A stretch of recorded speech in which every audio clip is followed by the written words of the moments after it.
Prashant, welcome to Business 360. I'm Ritu Singh, and here are the headlines that we're tracking this evening. Sensex hits a record high after a last hour rally. The Nifty is now just 120 points away from its peak. Stocks rally after the minutes of the last US Federal Reserve's meeting shows majority favors slowing the pace of monetary tightening. The European Union proposes a price cap on natural gas prices to stave off an energy crisis. Nations like Netherlands and Germany express skepticism about the benefits of the measures. The EU maintains that the proposal is balanced and will help the bloc avoid excessively high prices. The promoter of Bisleri, Ramesh Chauhan, says he is in talks with the Tatas and others for a majority stake sale. Tata Consumer has had earlier told CNBC-TV18 it is open to inorganic opportunities in the water business. The Supreme Court questions the lightning speed at which Arun Goel was appointed the new election commissioner, asks the government why the tearing hurry to clear the file within 24 hours. Attorney General defends the appointment, asks the Apex Court to hold its mouth and look at the matter in its entirety.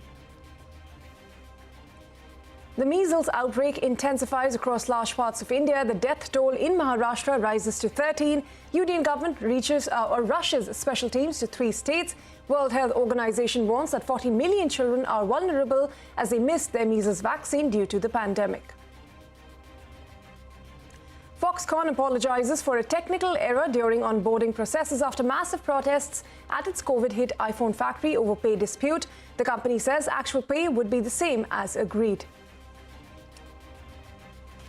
So let's start with what was a record-breaking day on Dalal Street. The Sensex hit a record high in trade today, gaining over 700 points, largely thanks to a late rally. The Nifty gained over 200 points and is now just 120 points away from its all-time peak. The last time Sensex hit a record high was in October last year. Nifty Bank also hit a lifetime high, closing above the 43,000 mark for the first time ever. Prashant Nair is here with the market action. Prashant. Well, the Sensex has finally made a new all-time high. Uncharted waters, at least for the 30-stock Sensex. For the Nifty, I guess it's not very far away. It just has to cross another 120, 130 odd points, and it will be there. You know, but like the last so many sessions, the move happened in the last 30 or 60 minutes of trade. Actually, last 30 to be precise today. And it came from 4 stocks. I mean, actually 5. So Infosys and TCS on one side, which really powered the move in the IT services index, which was up 3% by close. Then there was HDFC and HDFC Bank. That has done it for the bulls, helped give bulls a boost many times in the past as well. And the 5th one was Reliance Industries. Between these 5 names, 150 of the 275 Nifty gains came through from these 5 names. That's 70% of the move coming through these 5 stocks. So, I mean, pretty good, the push coming in the last 30 minutes of trade. But there were broader market action as well. And let me just quickly recount what happened. Policy Bazaar, after many days of absolute drubbing, came back about 10%.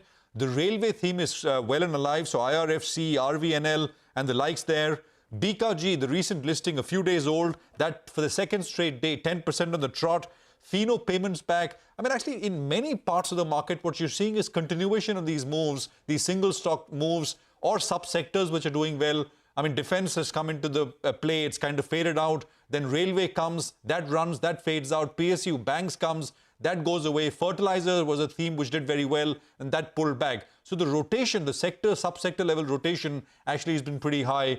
But, all said and done, it is indeed a new high for the Sensex. I guess all eyes on the Nifty when the Nifty can accomplish that. Just a quick word, US markets, of course, are shut for trade. So we come back tomorrow and perhaps start to trade off the steam that got generated with the move that we saw in the last 30 minutes today. Back to you. Prashant, thanks very much for joining in with that. Now, the European Union has proposed a price cap on natural gas prices to stave off an impending energy crisis. Nations such as Netherlands and Germany express skepticism about the benefits of these measures. The EU maintains that the proposal is balanced and will help the bloc avoid excessively high prices. Sylvia Amaro gets us more. There's essentially a huge divide among the member states about this proposal. Some saying that it's not strong enough, others saying that this cap is way too high. It will essentially mean that they will never actually use it, and therefore there's this huge division. It does remain to be seen how they're going to bridge this gap. Let me just run you through some of the other reactions that I got here in Brussels. For instance, the German representative Sven Giegold, he was very clear to say that Germany is ready to negotiate. They're ready to talk about this proposal from the European Commission. But from a German perspective, though, what they want to see is clear assurances that whatever the EU does will not lead to gas rationing. And this has been essentially a comment that we have gathered several times from the German side. Essentially, because Germany has been so dependent on Russian energy throughout this whole process, they bring up this issue of rationing on and on. But I have to say as well that on the same camp, alongside with Germany, we also have the Netherlands. And the Minister for Netherlands, Rob Jetten, he also told me that despite this meeting here today, he already predicts that more homework will be demanded from the European Commission. All right, from Europe to back home, where the big corporate story that we're tracking today is Tata Consumer Products, currently in talks to acquire bottled water major Bisleri. Now, the promoter of Bisleri, Ramesh Chauhan, told CNBC-TV18 earlier that he is in talks with Tata's and others for a stake sale. Now, Tata Consumer had earlier told us that it is open to inorganic opportunities in the water business. Mangalam Malu has been tracking that story for us and joins in with the potential merger of these two brands. Mangalam. Two brands that evoke maximum trust in India, Tata's and Bisleri, they will come together were that to happen. But as far as the numbers that we have so far, the numbers that have been reported, it is likely to be a deal worth nearly 6,000 to 7,000 odd crore rupees. We had the management of Bisleri confirm that their revenues are close to around 2,500 odd crores and 220 crores is their profitability. Now, Tata Consumer, the first half, they've run revenues of close to around 6,700 crores with close to around 670 crores of profits. So if you double that, it could be an annual revenue and EPS accretion by about 15 to 16%. What does this mean for Tata's in terms of the money that they're paying? Their market cap is close to around 71,000 crores. They have cash of over 2,000 crore rupees. So the dilution in any case is not likely to be more than 8 to 10 odd percent, which means that for 8 to 10% of your dilution, you are getting 15-16% EPS accretion. That is the big play. And this does not account for the big benefits that would come by cost synergies as well as cross-selling of Tata's water brands to Bisleri itself. As far as the packaged drinking water industry is concerned, it's a 20,000 crore category, of which 60% is unorganized. So, the shift to organized is one big trigger. Premium and value-added segments are doing extremely well. So with Tata's actually going ahead and acquiring Bisleri, if the deal were to happen, it gives them volume, it gives them 30% share of the organized market. And Himalayan, which Tata already operates, give them value. And Tata Water Plus, which does copper, etc., gives them value add. So they have the entire portfolio, so to say, of packaged drinking water. But, keep the numbers and the brand strategy aside, just look back and look at it as consumers. Tata's and Bisleri coming together would definitely be an iconic moment. At what stage of discussions are you right now with the Tatas? Well, you seem to be knowing more than I know, but we are in discussion. Because you like the culture of the Tatas and you're in talks with them, does that mean that if a deal has to happen, it will be with the Tatas only? Or are there other players in the fray too? That I cannot say. Others are there, but it's not discussion yet. All right, moving on, the Federation of Indian Export Organization has sent their list of recommendations to the Finance Ministry ahead of the annual budget. And Abhimanyu Sharma joins us now to take us through what the industry's wish list this time around is. The Federation of Indian Exporters Organization held a pre-budget meeting with the Union Finance Minister today and requested for several pro-exporter steps from the upcoming Union budget. Among the numerous demands is an export development fund with a corpus of a minimum 0.5% of the preceding year's exports, fiscal support to units which provide additional employment in the export sector, and restoration of interest equalization benefit of 5% to manufacturer MSMEs and 3% to 410 tariff lines which existed prior to October 2021, stating that the cost of credit crossing the pre-COVID levels was adversely impacting exporters, the organization has sought tax and fiscal incentives to the private sector to help set up global Indian shipping lines to exploit the ready market available. The exporters body has also asked for 200% tax deduction on the expense incurred by exporters on overseas marketing to help showcase Indian products overseas, as well as GST refund to foreign tourists at airports to help exports of handicrafts, non-precious jewelry, textiles, khadi, leather and Ayush products. It remains to be seen till what extent the demands will be agreed upon by the Union Finance Ministry. All right, Abhimanyu, thanks very much for bringing us that report. Now, CNBC-TV18 is all set to lead charge with a one-of-a-kind mega initiative, Future Female Forward, the Women's Collective. Now, this is presented by HSBC. Now, before the official launch, we were joined by some young future leaders who shared their vision with our managing editor, Shireen Bhan. Their dreams and superpowers transcend age boundaries, from loving the Hulk to saving the planet to wanting the stock markets to open late so that their father can drop them to the school bus. This heartwarming conversation is a must-watch. COO of this panel, Tarini, introduce yourself. My name is Tarini Jaishankar. I am 13 years old and I study at St. Gregorius High School. And what is it that you would like to be when you're older, 18 or even after that? I have a lot of viable options, so I'm not really... A lot of viable options. What are those viable options, Tarini? Maybe a photographer or a badminton player, but I'm not really sure what I want to be currently. What do you think your dad does? I think my dad's a group producer and he oversees editing and other things. So you never thought that you want to be a journalist? Not really. No, why not? Maybe an anchor, but not maybe an Okay. anchor. What do you think an anchor does? Reports the news that he gets and tells the world about it. Okay, you want to be a journalist, so that might be a viable option, you think? I like writing in general and like getting facts and relaying them out. So I think like in news, that's what a lot of people do. So Okay, yeah, that is what a lot of news people do. Hello, Sasha, how are you today? Good. How old are you? 5.5. And do you go to school, Sasha? Yes. And what do you like the most about going to school? Reading books and studying. Reading book and studying. What would you want to be when you grow up, Sasha? Artist. An artist? Why do you want to be an artist? Because I like to draw so many things. What do you think your mama does? She goes to office every day and work. Do you like it when mama goes to office? Yeah, you do? Good girl, give me a high five. Hello, how are you today? Okay. Okay, just okay, not good? Good. Good, very good. And introduce yourself. My name is Ananya Singhal. And how old are you? Do you go to school? I'm 5 years old.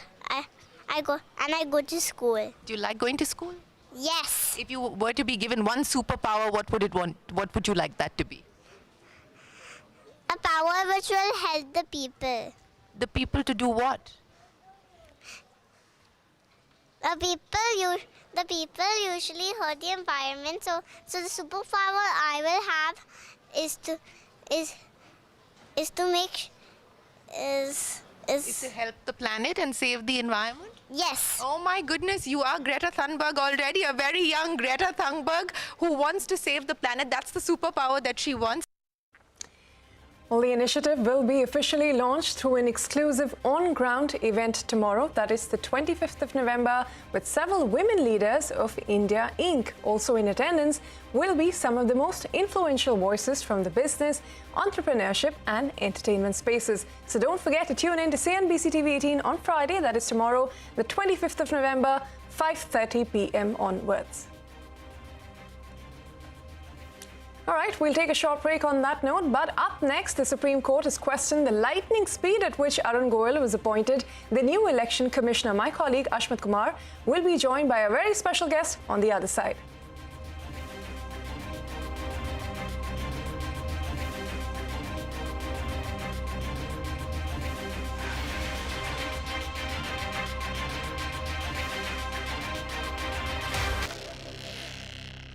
Well, Welcome back. I'm Ashmit Kumar. Now, the Supreme Court has questioned the lightning speed at which Arun Goel was appointed as the new election commissioner.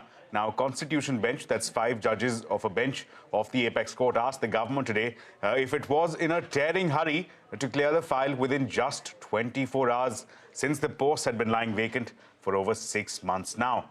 The court, which has been hearing pleas seeking a collegium to appoint election commission members, also expressed its concerns on the current appointment process. To discuss this process and what perhaps the solution could be, a whole host of issues are being discussed before the Apex Court. I'm now joined by T.S. Krishnamurthy, former Chief Election Commissioner. Mr. Krishnamurthy, thank you so much for joining us. First up, before we get into the technicalities as to what the appointment process should ideally look like, the question I want to ask is, in recent memory, we've seen a lot of criticism come the Election Commission's way, criticisms regarding U-turns on freebies, regarding certain dates for elections, regarding certain violations of the MCC which were ignored. These were criticisms that came the EC's way, and there were questions raised about whether or not the EC is in fact acting in a biased way. Is that a concern which has in fact prompted this entire debate, public debate that we are seeing on how the election commissioners should be appointed? Well, I believe the petition is on the appointment procedure of the election commissioners. But in the course of the hearing, the Supreme Court has made some observations relating to the independence of the election commissioners and linking it to the tenure of the election commissioners. These are all, I suppose, observations to provoke questions to understand the real issue involved. But as far as I am concerned, I feel that independence is not relatable to tenure. Independence relates to the person's style of functioning.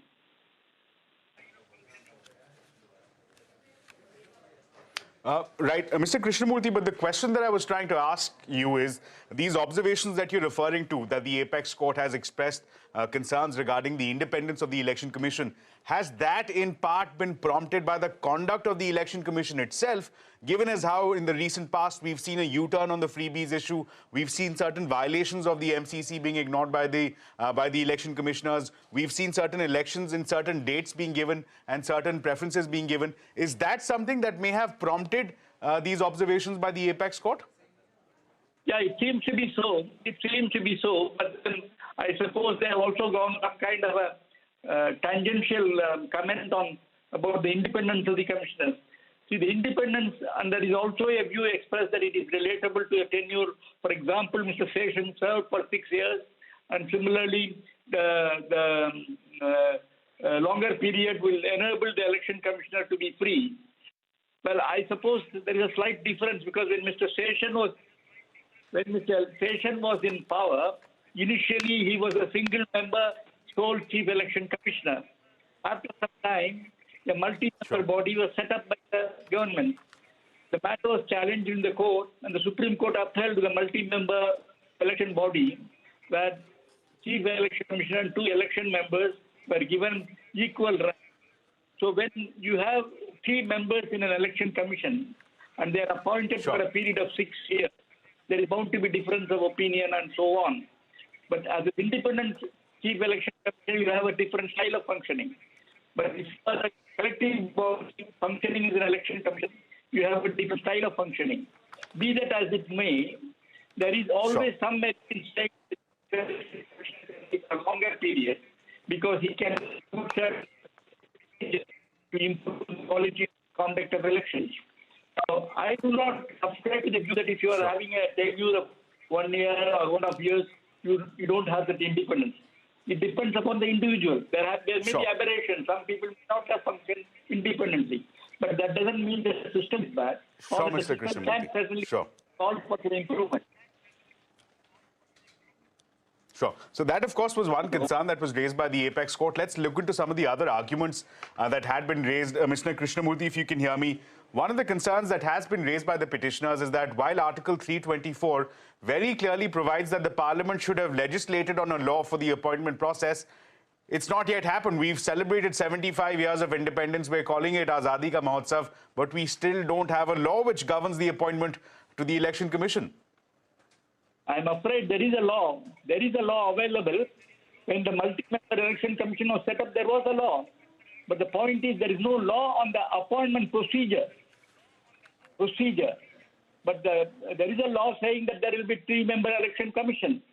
So if you need a procedure that can be outlined either by the government or by the Supreme Court, certainly a procedure similar to what is available for Chief Vigilance Commissioner, namely the Prime Minister of India, the nominee of a Chief Justice, and a leader of the opposition could be a collective body to suggest a name. Sure. So that's something that needs clarity, and that is essentially what the petitioners are asking for. But as far as what the solution to this entire issue could be, there is a call that has been made first by the Goswami Committee and then later by the Law Commission that perhaps the solution to this is a collegium which consists of the Prime Minister, the LOP, and the Chief Justice of India. Is that the answer? I entirely agree that will improve the credibility of the institution. In fact, I, as the Chief Election Commissioner, had recommended in writing to the government to bring about this change. And there had other suggestions by Law Commission and so on. So it is for the government. As early as 2004, we had suggested this change in the procedure. Similarly, there is a lacuna in the matter of removal of the election commissioner. For example, the Chief Election Commissioner can be removed by impeachment. The other 2 election commissioners need not be removed by impeachment. They can be removed on the recommendation of the Chief Election Commissioner. So there is some kind of a law, a lacuna, which needs to be rectified. So there is certainly a case for having a look at the whole thing. But to say that the election commissioner can be independent if he's for 6 years, it may be a difficult thing to accept it. Sure. Let me also get your thoughts on another argument that was made. While the consensus appears to be building towards a collegium consisting of the Prime Minister, the LOP, Leader of Opposition, as well as the CJI, another question that was raised is that given as how Election Commission plays a fundamental role in deciding the fate of political parties, members of those political parties cannot play a role in the appointment process. You cannot have the Prime Minister, you cannot have the Leader of Opposition. That's the argument being made, that there should be a collegium minus political representatives for the Election Commission. Is that a workable solution? I'm not sure whether it is a workable solution because, when once you have too many members in the collegium process, you have different voices. It may be difficult to achieve consensus. Besides, some political parties may favor somebody while some other parties may not favor this person. The Leader of the Opposition is a respectable member of Parliament, and certainly one member to represent the opposition parties should be good enough. In my opinion, it will be easy to implement. There may not be practical difficulties in implementing a decision or in arriving at a decision. Sure. Let me get you the penultimate question, your thoughts on that. As far as the centre's defence is concerned, what we've heard the Attorney General as well as the Solicitor General argue is that, look, the appointment to the Election Commission is a discharge of executive function, and that is where a Lakshman Rekha should be drawn between the judiciary doing its job and the executive doing its job, and that the court has absolutely no business impeding on the jurisdiction of the executive. That's what the centre is saying, that, look, this is my job, let me do my job. The courts don't have a role to play here. Your thoughts on that? As of now, the law as it stands, yes, it is the executive privilege. But if you want to improve the credibility of the institution, if you want to avoid criticism by political parties, one way of ensuring is that appointments are made in a transparent manner and the integrity of the institution is maintained. So there is no harm in having a system. If you can have it for appointment of Chief Vigilance Commissioner, I see no reason why it cannot be considered appointment of Chief Election Commissioner. There is no harm in it. I agree, as the law stands, yes, the government has got the privilege to appoint the person. But do you want a system that it is credible so that people have faith in the system? Then you accept a collegium system. That would be, in my opinion, a fair solution. Sure. Just one final question, and we just have 30 seconds for this, Mr. Krishnamurthy. As far as going forward is concerned, one concern that Supreme Court has repeatedly said is that we don't need yes men, we don't need men who are docile. This was a question that was put across to the Attorney General today. What is the answer to that question? No, see, you have to be more careful in selecting the people. Select the right example, there may be one or two aberrations. So the best thing is to bring the collegium system. Certainly, there can be more credibility in the selection of the persons. So I personally feel that while in every human institution there are bound to be some bad apples, you cannot say that the entire thing has to be changed. It's enough if you bring a collegium system of appointment. I am sure it will bring more credibility. Sure. But it doesn't mean to say that the earlier chief commissioners, except perhaps a few of them, have not discharged their independent jobs independently. So, well, there's always a room for improvement, and go ahead with the improvement. Sure, Mr. Krishnamurthy. Thank you so much for joining us and giving us more insight from an insider's perspective. But the Apex Court for now has concluded the arguments, has reserved its judgment, and will hopefully give more clarity on the way forward. But that's all the time that we have for. With that, it's a wrap on this edition of Business 360. Thanks so much for watching. Stay tuned to CNBC TV18. The news and updates continue on the other side.